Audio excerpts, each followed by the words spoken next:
Dans cette troisième vidéo,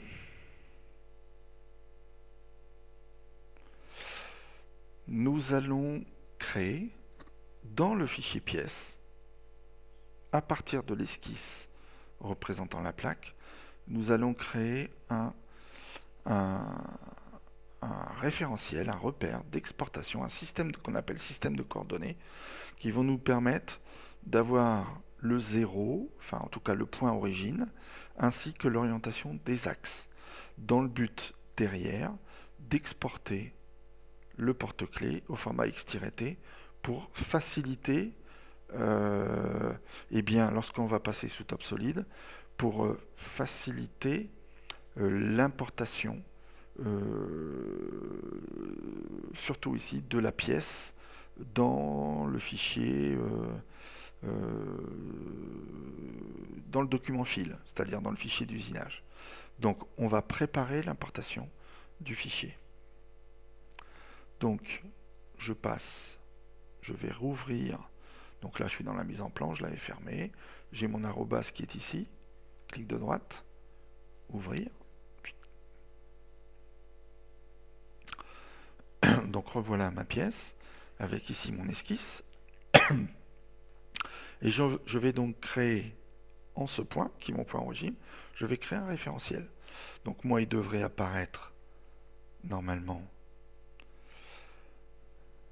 ici, mais il n'apparaît pas, donc je vais aller le chercher dans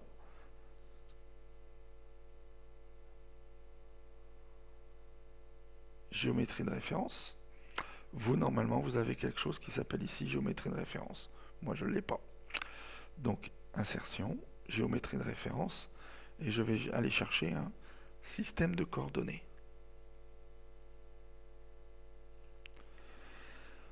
Ce système de coordonnées, je vais d'abord définir l'origine. Donc, c'est ce point. Donc, on voit que mon repère s'est déplacé sur ce point. Ensuite, moi, je voudrais que X, ça soit... Donc, vous voyez que X est donné ici comme ça. Moi, je voudrais que X, ce soit ça. Et je voudrais que Y, ce soit ça. Donc, actuellement, X est mal orienté. Et maintenant, Y est mal orienté. Là, en inversant les sens, j'ai bien donc X dans cette direction, Y là, et Z vers le haut. Je valide mon référentiel. Donc on voit qu'il y a un système de coordonnées qui a été créé et qui va me permettre d'exporter ma pièce non pas dans ce référentiel-là, où est l'origine, avec X, Y, Z comme ça, mais bien en prenant comme origine ce point et en prenant comme orientation des axes ce système. J'enregistre. Et je vais donc maintenant pouvoir passer à l'étape 6, qui est exporter la pièce au format X-T, en prenant soin de sélectionner le système de coordonnées que l'on vient de créer. Donc, c'est enregistré.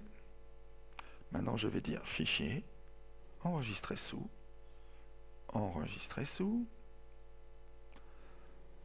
sous quoi X-T, option.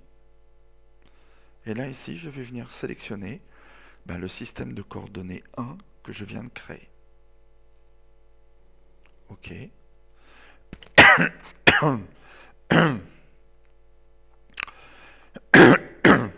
Pardon.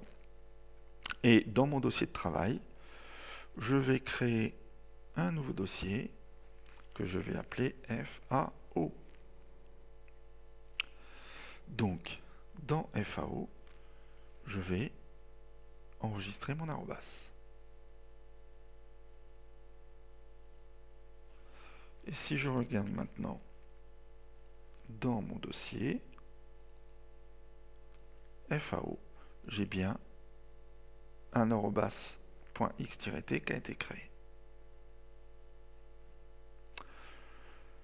Normalement, je n'ai plus besoin de SolidWorks, donc je peux envisager de fermer SolidWorks.